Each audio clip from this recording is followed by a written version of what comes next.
if the AI trade wrongly puts copper on the oversold thing, like people are like, oh, we don't need any more copper because we're not going to build any more data centers, which wouldn't be true, like even if the spend just pulls back. Yeah. But Mr. Market always overreacts. That's right. Right. So you don't like gold right now. You don't love it.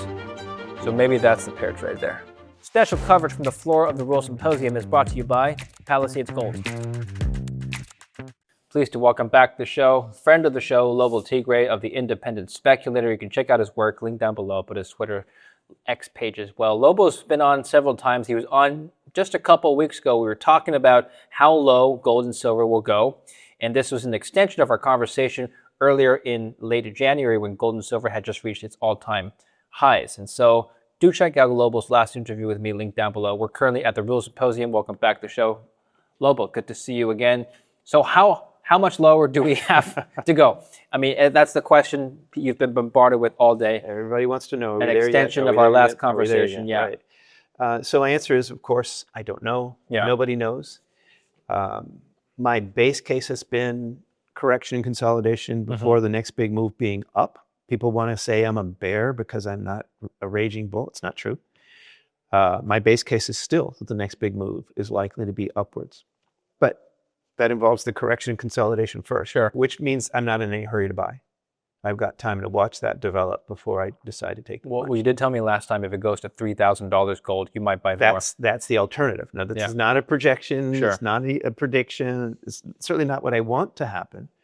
But, you know, if we're looking at a repeat of the previous big surges, right, gold retreats 50% plus or minus from those big peaks. So if gold, not silver, which is more volatile, but if gold retreats 50%, to me, that becomes like a Bitcoiner buying after the halving, right? And I know that halving is different from half the price, but roll with me on the cycle there. Yeah. So if gold were to drop 50%, which would be sub 3,000, high 2,000s, then I think it just becomes a buy no matter what. I'd stop looking at the charts. I almost ignore the macro. It's just cheap enough. And if that happened, by the way, we're talking about the stocks. I didn't sell an ounce of bullion, silver or gold. If gold went sub 3,000, the stocks would crater, even if they were still making money. Even your Agnicos of the world or whatever that can make money, actually lots of money at over 2,500. I think all the stocks would get creamed, and that would just be stupid cheap. And I'm happy to buy stupid cheap without worrying about where the market bottom is or whatever. So that's plan C or something like that. I certainly don't want that to happen, but that's an answer to the question. I don't know what's going to happen, but my base case says there's no rush to buy right now. It certainly still feels kind of catching falling knifey, if that can be used as a phrase. But if it does go off a cliff, then I know what level would trigger me to go from fear to greed. I want to come back to gold and silver and more about the miners in just a bit. Broadly, though, you're looking around this investment landscape. What is appealing to you right now outside of metals? Well, outside of metals or commodities, because we outside of metals, then it will be oil right now. And this is sort of hot off the presses. You're actually my first interview here at the show. Well, thank you. And I just published a new edition today. And what I stress to my readers is that the oil patch is getting to a point where I can't call it the deep discount rack quite yet, but many of the stocks are relatively on the sale. Some of them are significantly lower than pre-war levels. So oil has gone round trip to pre-war levels. But remember, with all the saber rattling going into the war, oil had risen. So I'm not as excited as some people are about pre-war levels because those were high levels. I'd rather see low. I want to buy low, sell high. But it looks like we're getting there. And there are some analysts, Jeff Curry, people like that, Nuttall, who are calling a bottom here. So those stocks are already relatively on sale. And if that call is correct, it's not my call, but I'm just putting this out there as alternatives. If the bulls are right and the bottom is being carved out now, then actually this week is the time to load up on oil stocks. And I've got a shopping list for that. Personally, I'm not quite ready to go there. I have a feeling that even if oil itself carves out a bottom here, that won't stop the stocks from going lower on the narrative. And the narrative right now is there's people talking about an oil glut and, all those ships that made a dash for it getting out of Hormuz and all those hundreds of millions of barrels suddenly hitting the market. And the U.S. is still draining its SPR, the Strategic Political Reserve. Yeah, that's right. So I think there's potential for oil to go lower. And even if it doesn't, I think there's potential for the stocks to keep going lower. As we speak, I looked at my screen right before walking to this room for this interview. Oil was slightly up, but the major producers were significantly down. So that makes me not in a hurry to just go and buy everything on my shopping list. I don't pretend I can time the market. Yeah. But if oil does another big leg down and we get some panic here, capitulation. If I saw clear capitulation, then I'd be just buying, no holds barred. Absent that, I just need my wolf whiskers to feel comfortable that the worst is, I don't know exactly where it is, but likely behind us. And then I would be buying more. But either way, I'm being cautious about this is what I'm saying, but different independent speculators out there may want to make their own call. Because I know there are a lot of people that really are very bullish here and think, reality is going to set in, all that shut-in production, just opening the Strait of Hormuz doesn't actually bring all that production back online and so on. And I get that. So if you're in that camp, you may want to think about buying. Or if you can handle buying now, seeing them go significantly lower, but then being right at the end of the day, if you're in that type of investor that has that intestinal fortitude to do that, then that's fine. But it's very difficult for me to tell anybody, just go ahead and buy when my whiskers are suggesting that there might be a better buying opportunity in the very near term. Before we continue with the video, let me tell you about one of the most important problems of owning gold. So gold has been a store of value for thousands of years, for as long as people can remember, but it doesn't generate an income like many other assets. That's a problem. But that's also where today's sponsor, Monetary Metals, comes in. Monetary Metals offers investors a way to earn yield on their gold paid in physical gold. Through its leasing platform, investors can earn up to around 4% annually, with yield paid monthly in ounces rather than dollars.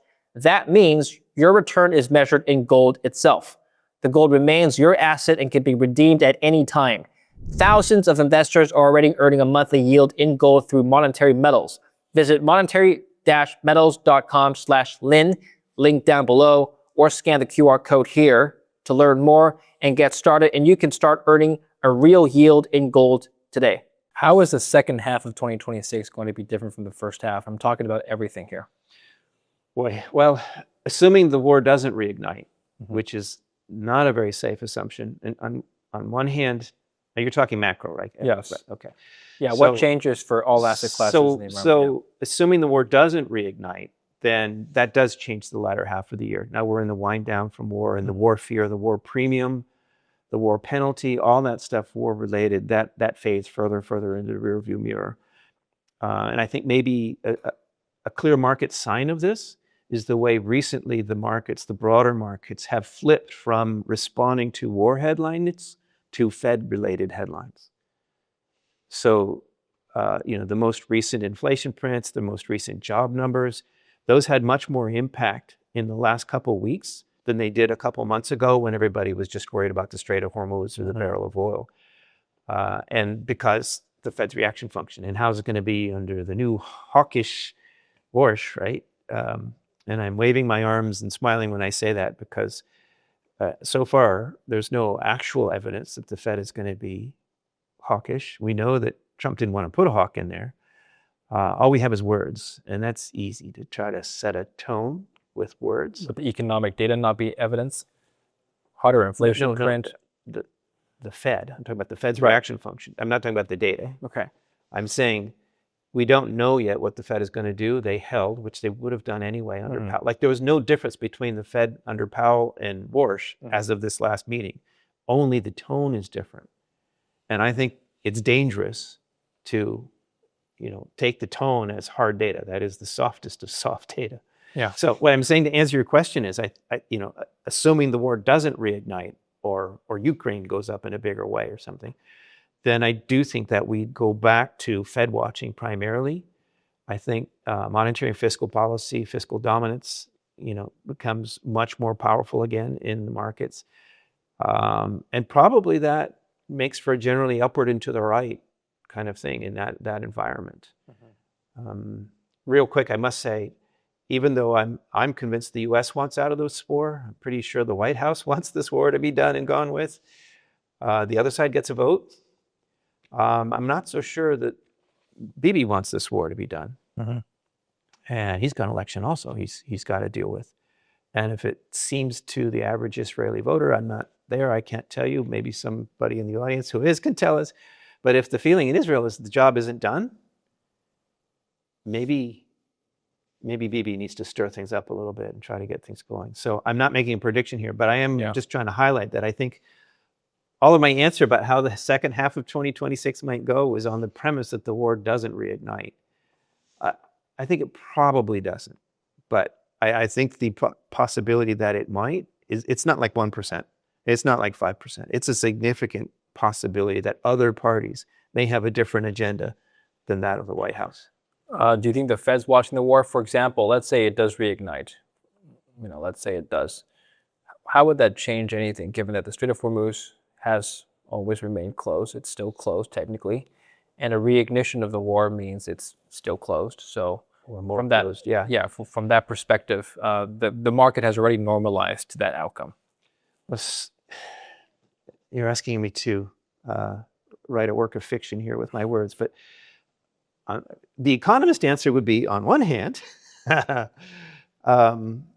war could be seen as bad for the economy, that demand destruction, and therefore the Fed needs to ease to support the economy during this trying times. On the other hand, this war, which sends oil prices north, can be seen as having an inflationary shock, and that could make the other hand being the Fed being more hawkish in response. And I don't know which way that goes. I suspect it leans towards the inflationary side. And what's interesting about that is that it gives Warsh a free pass of sorts. Like if whatever deal he has with Trump to get the job, that he would be easy.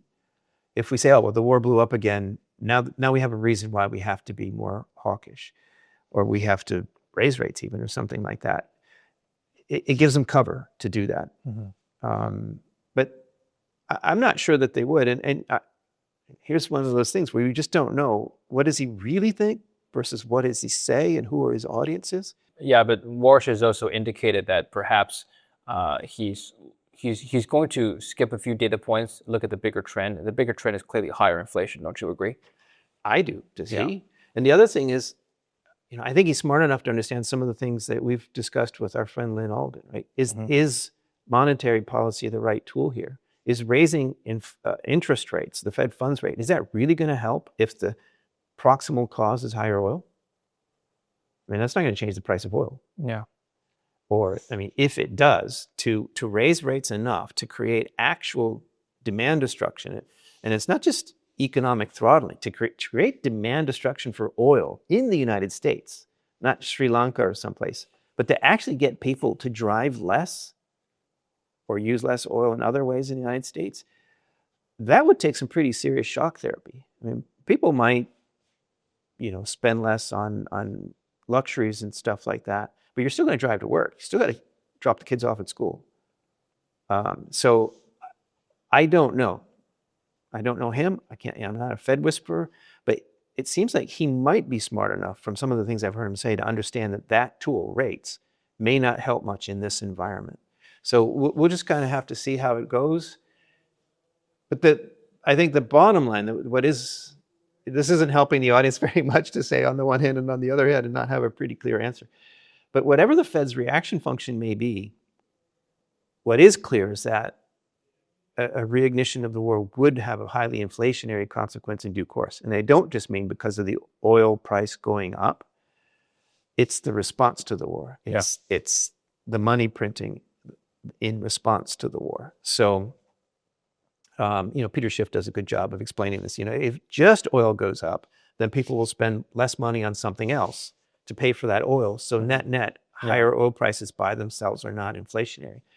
But if oil prices go up and the government prints a bunch of money to pay for Sure. that, always and That's everywhere right. a monetary phenomenon. That's right. And another aspect we have to be concerned about is the AI trade, which you talked about prior, and you warned that we could get a significant unwind of the AI trade sometime later in 2026. Earnings drive the stock market, and if earnings start to deteriorate, we can start to see a correction, which may prompt the Fed to be a bit more dovish. Could do. We're starting to see that, the earnings have held together so far fairly well, but Yeah. we're starting to see more concern about the spend. Mm-hmm. And that's interesting. It's kind of amazing how the narrative can shift and how Mr. Market's appetite from 6 months ago spend good, now 6 months later spend not so good. What do we get for this spend? By the time this data center is built, will those chips in it still even be the chips that we want?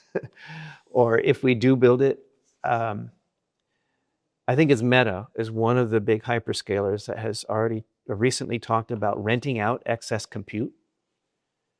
So, I mean, we haven't even finished the build out, the $1 trillion of hyperscaler build out that we're supposedly They're also working on. talking about going into cloud computing. Yeah, you're right. Yeah. So, if people are starting to realize, whoa, wait a minute, where's the return on all this? Is it really going to be there? And there are serious questions about large language models even deserving to be called AI. Yeah.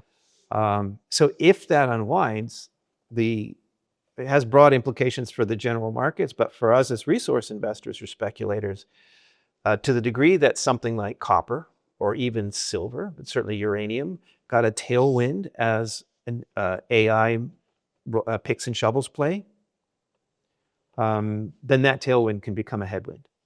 Mm-hmm. And I think that is still on the table. If the AI trade does unwind, let's say we have less CapEx spending, how does that impact commodities, specifically metals? Copper, by the way, was your top pick for 2026. Would it still be your top pick?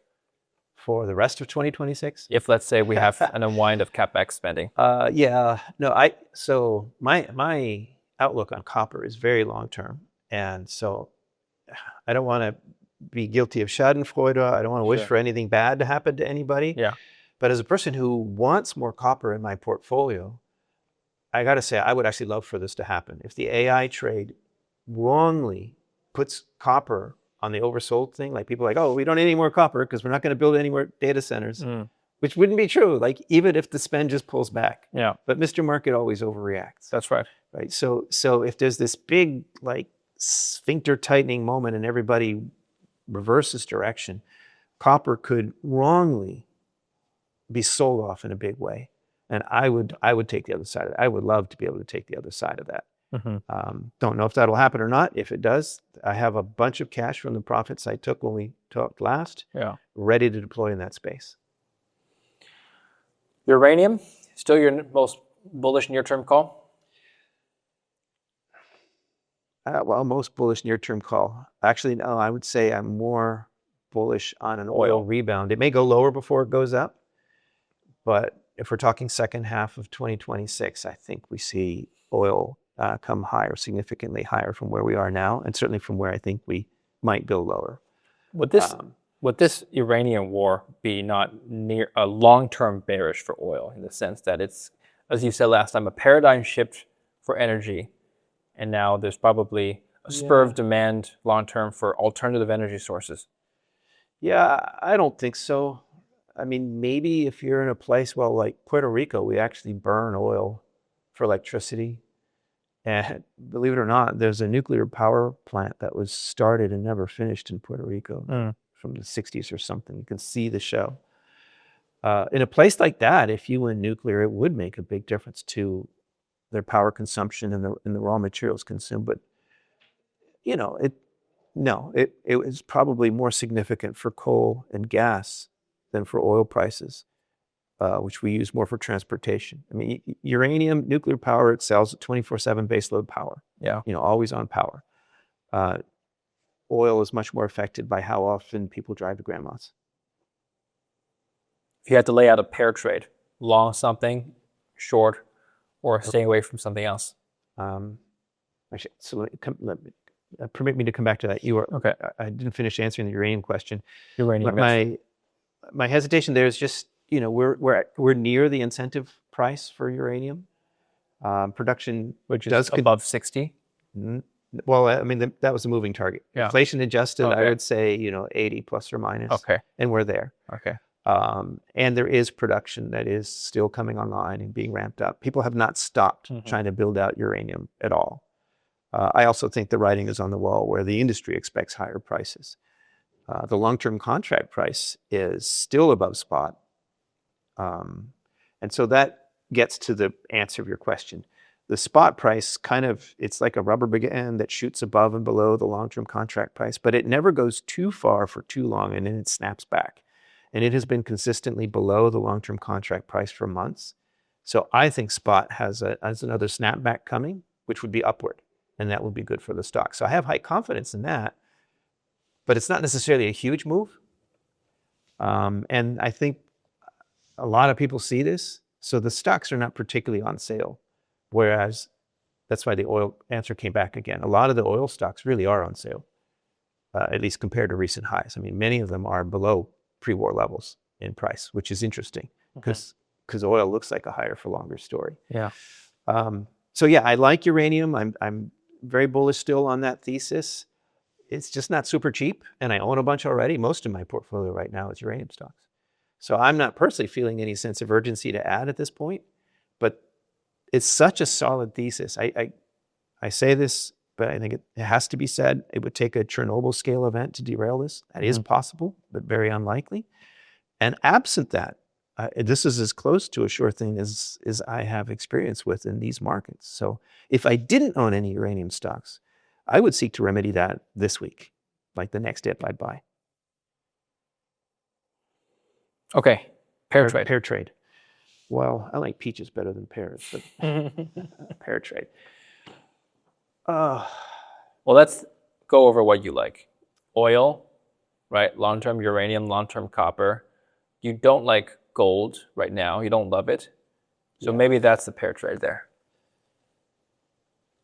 Yeah, so the one that I've actually, I get where you're going there. I'm just collecting my thoughts. I know that dead time is not good for an interview, but I'm trying to give a real answer here. No, it's okay. Instead of shooting from the hip. And the one that I have actually commented to my readers is, look, if the war starts up again or continues, that's going to be bad for copper. So aside from the AI possible bubble popping, putting copper on sale, there is the possibility that the war or a war heats up again, and that's bad for Dr. Copper. Sorry, how would that be bad for Dr. Copper? Oh, because economic destruction. Yeah, there you go. Okay. Dr. Copper, right. So if the war heats up again, bad for copper, good for oil. If the war ends, which seems to be where things are now, it's good for copper, which is closer to its all-time highs. It's bad for oil, so oil is down. So if I want a pair trade for this year or for the current context, it's oil versus copper. And it's interesting because they're both energy minerals or energy-related minerals. But the immediate course of geopolitics has an opposite effect on these. Okay. So, Lobo, thinking back at your decades-long career of analyzing commodities, narrowing down on precious metals, what would you say are the most commonly cited misconceptions about gold that you're seeing playing out 2026? Well, some of that has actually changed. Like the common misconceptions in the battle that we had to try to convince everybody to look at it anything other than a pet rock. Like actually that pet rock thing has gone away. The young people get it. Actually, to be fair, to give credit where due, the crypto crowd has done the gold bulls a huge favor by explaining to two whole younger generations the dangers of fiat and the virtues of some hard asset that can't be printed by governments. And of course, they want to promote their favorite cryptocurrency. But the argument works for gold as well. And I know this for a fact. I talked to young people who really didn't pay any attention to economics or monetary policy or fiscal policy until they got interested in cryptos. And then once the scales fell from their eyes, right, they couldn't unsee the lesson learned. And it was just really obvious to look around and say, well, what else besides Bitcoin or Ether or whatever? And that brought them to gold and silver. Like I have seen this. I have talked to people that made that progression. Yeah. So that pet rock thing, I think that's dead. The other thing is the gold doesn't pay interest. Well, there is a company that's working on that. You probably talked to them. I don't want to tout any one company, but it is possible to get paid interest in gold, by the way. You Yeah. paid interest in gold for your gold, which is interesting. But it was always a silly argument. Okay, yeah, sure, okay, gold doesn't pay interest. But if you stick it in a safe, right, it doesn't pay interest. Well, if you put cash in a safe, it wouldn't pay you any interest either. And it would be subject to inflation. So it's just unfair to say gold has no yield and therefore I'm better off buying the S&P 500 or something like that. That gold is money. It's not a stock, right? So if you're going to compare it to other monies, you could say, oh, well, the dollar pays it. Well, the dollar by itself doesn't pay interest. It's the bank accounts that make that possible. So apples to apples, that doesn't pay interest thing is just a fallacy. But even that seems to have gone away. And I don't know if it was the persistent, like high levels of central bank buying that changed this, or if it was just the multiple geopolitical shocks. But my sense is it's not just young people, but seasoned silver temple people on Wall Street and so on. They got the memo. Like suddenly, diversifying my risk with a bit of a gold hedge became a fashionable idea on Wall Street. Mm-hmm. Remember last year when the debasement trade became a Wall Street meme, which those of us who have been decades in the gold space were laughing like they've just discovered debasement, like it was invented in 2025. But once you get that idea, again, it's like the scales falling from your eyes. Once you understand that it doesn't matter who's winning the fiat versus fiat battle, real assets have a hedging function against fiat versus fiat silliness. I don't think you unlearn that lesson. I think there are whole generations of financial professionals that hadn't seen gold do anything but gather dust since 1980. Mm-hmm. And then, okay, it spikes up in 2008, 9, 10, 11 after the GFC. And maybe some people could write that off as just the GFC or a one-off thing. But that was new. But now it never went back to $300 and it's hit new all-time high since then. So I just think the world has changed. There has been a paradigm shift here, and people, the old tropes about gold, I don't know if anybody still believes those. Here's my conclusion on gold. And, feel free to chime in. It really depends on your time horizon, whether or not gold is something right for you. If you're somebody who's in the game for 30 years, it makes sense. It's never gone down below its previous peak, right? If you look at the prior bull cycles, it's never gone, arguably. Previous troughs. Yeah. It's gone below previous peaks. That's what I meant. Previous troughs. Yeah. But here's the thing. If your time horizon is only 5 years, then you really have to lock in when you think the next bull cycle is going to start, and nobody knows for sure. Right. So it becomes more of a risky risk-on trade from that perspective. Yes. And you also need to time the top because gold moves violently upwards and also violently downwards. Yes. So it becomes money when you want to hold it as money, but if you want to trade it, it becomes significantly more difficult. Right. And so those are different use cases. Yeah. Perfectly true. I mean, it kind of makes me laugh when you hear mainstream commentators who are not steeped in the lore of the sector, right? They're like, oh, gold's down 1,500 from its peak just a few months ago. That proves that it's not a safe haven asset anymore. Like a few months fluctuation matters to, long-term buy and hold. We've talked about this before. To me, the answer, the bedrock answer to all of this is if you look at the long-term chart of gold since it was freed from the dead weight of the dollar. 1971 to now. That is the entire history of modern relevance of gold being free to fluctuate.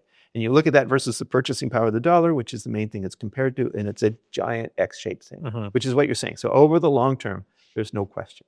So people who panic because it went down, well, if you bought gold in January 2025 because it was going vertical and you bought it because you thought it would go higher and you could make money on it, that's a completely different thing from saving, putting away your rainy day fund in something that can't be printed away.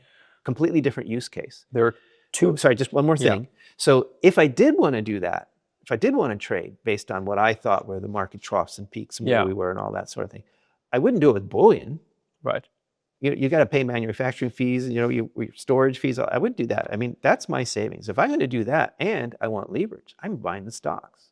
So yes, when I'm looking at the markets and I'm trying to buy low, sell high, that's the stocks. And as you know, I just sold high earlier this year, got a bunch of cash. And as we started with this interview, what would it take for me to buy? Either to see that correction consolidation is done and I'm right about the next move up, or to get stupid cheap prices. But at that point, I'm talking, again, stocks, buy low, sell high. So as a trader, I wouldn't do it with gold anyway. I'd do it with the gold and silver stocks. So different use case. I think it's a mistake to apply the arguments of one to the other or the criticisms of one to the other. And sure, if I'm not thinking about, okay, gold's relatively on sale and I want to add to my savings, I could do that today. If I had excess cash that I wanted to put away for the long term, I wouldn't worry about the charts or the technicals or whatever. I'd just go and buy it. But if I'm trying to make money, I'm looking for capital gains, well, then it does matter. I want to have confidence that the bottom is in and that this is a buy low opportunity. And then I do it with the stocks for leverage. How do we decide which cycle gold is in? I'll give you 2 examples of 2 decades. Prior to 2011, its then peak around $2,000. Gold had a multi-year, almost a decade-long bull run from, I think, $300 or $400 in early 2000s all the way to 2011. It was a steady bull run that lasted multiple years-ish, but at any given time, if you had bought in the early 2000s and you sold later in the decade, you would have made money. That wasn't the case in 2012, between 2012 and 2019, when it was just flat. So if you had sold, let's say if you had bought some gold at the bottom in 2012 and you decided to sell a few years later. 2011 was the top. 2011 was the top, and then it went down in 2012. So between sideways, 2012, it fell off a cliff in late 2012, early 2013. yeah, and then sideways for the bottom until was in 2019. Well, not really sideways. It went down for 4 years. Right. So the bottom was in late 2015. So in that particular decade, gold didn't have a multi-decade bull run. It was just flat for 7, down and flat for 7, 8 years. Whereas in early 2000 to 2011, it was a steady upward trend. Investors have to decide which decade gold is going to mirror. I mean, I would start from a bottom. How do you know? You don't know where the bottom is when you're there. Looking back at the charts, I would start at the bottom in late 2001, up to that peak in 2011, and then looking back at the charts, the next low is in late 2015, and then going up really until now, with volatility along the way, some shoulders and the patterns there. So the big question right now, a lot of people are asking is, are we on another shoulder, and is it going to go higher still? That, for the moment, that is still my base case. But it is possible that January of this year was another one of those peaks like 1980 or 2011, and that the next history of gold will be another one of these long cyclical downs, a bear market. We will go into a bear market, and we'll have another, I think, higher low going forward at some years in the future. Look, Lobo, what's your sentiment right now on the gold mining stocks? The overall sentiment is quite bearish. Yeah, that's interesting. We're at plus or minus $4,000 gold. When we hit $4,000 on the way up, people were popping champagne. That's right, at the exact same level. We're at the same price. So if you're a gold miner, you're making as much money now, and people are jumping out of windows, or not quite, but they're crying into their beer instead of popping the champagne. Same price. And the companies are making the same margins. Well, I mean, prices might have gone up, but there's been consolidation and build out. So some of them are operating at better efficiencies now. There's been time enough there for optimization, let's say. Yeah, I mean, Mr. Market can be very silly. And that's actually how speculators make opportunity. If the efficient market hypothesis was really true, and if markets price things accurately in real time, there'd be no, or almost no, opportunity for a speculator like me. It's the fact that he gets so excited and gets overbought and oversold that creates an opportunity for that difference. Overbought and oversold means there's a difference between price and value. This is classic Doug Casey. What Papa Casey taught me when I was in diapers all those years ago and I started in the business was there's a difference between price and value. And when the market gets manic or depressive, that spread, if you will, opens up, and that's the opportunity for the speculator to say, this is selling for more than it's worth, or this is selling for less than it's worth, and I can bet on that gap closing.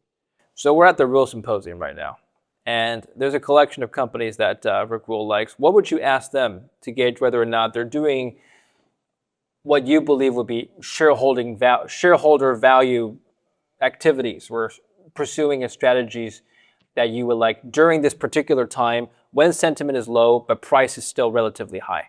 Yeah, so actually, times like this are a kind of a source of opportunity because in the real world, as we were just saying, $4,000 gold plus or minus, that is a fantastic price actually for the business of mining gold or developing a gold project. You plug $4,000 into your NPV model, and you'd have to have a really crappy project for it not to look rich at these levels. Mm-hmm.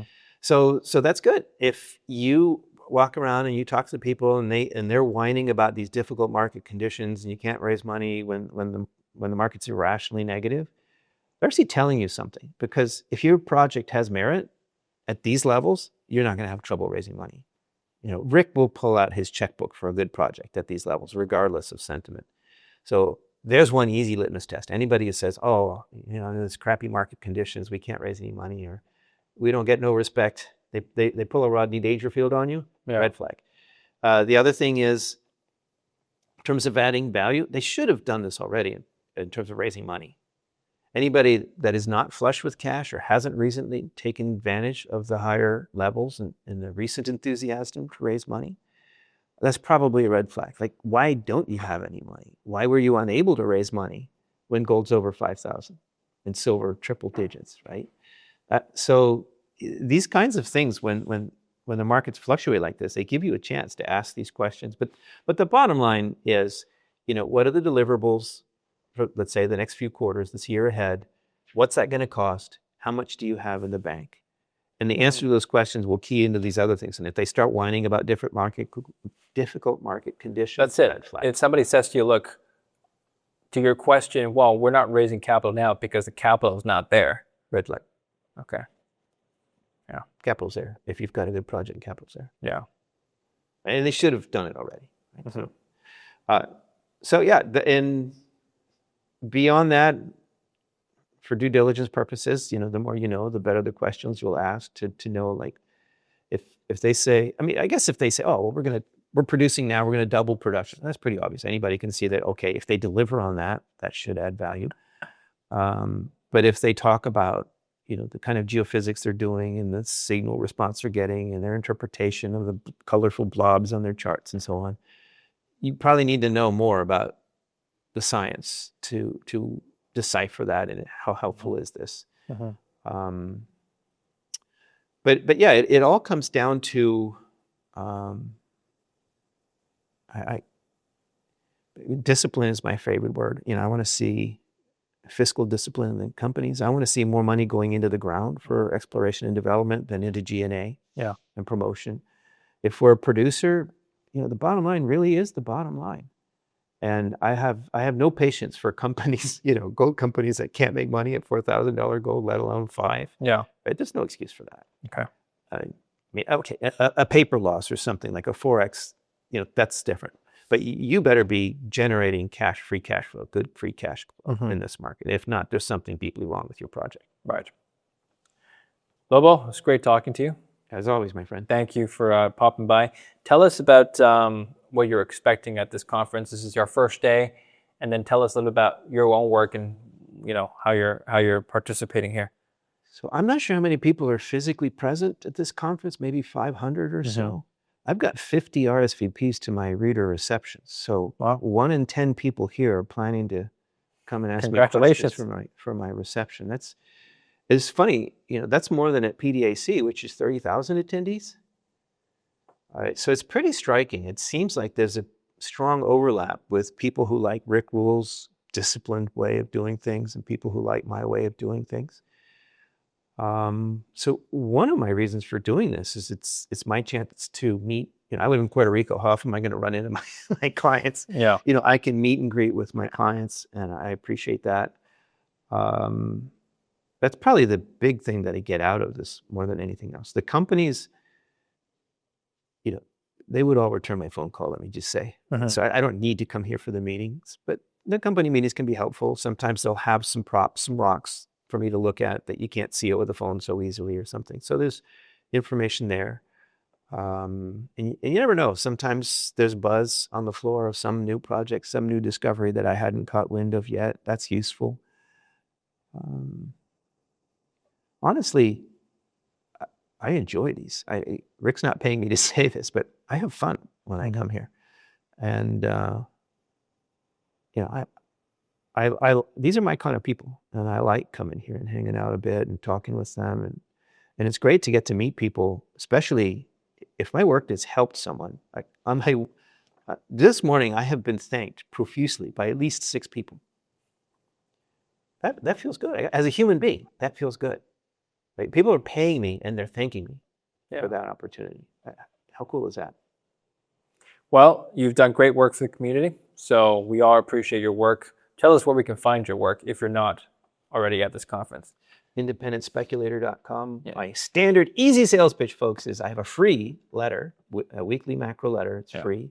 You may or may not agree with everything I do there, but if you like my way of thinking, you can explore other options. But the one promise deliverable is I will not spam you. You get one weekly email notification, and that's it. So there's a promise I can keep. Okay, well, there's one job AI can't replace. You need someone to go to a mine to examine the rocks. Wait till the robots come along. All right, thank you, Robo. Thank you. Good to see you. Thank you for watching. Don't forget to like, subscribe.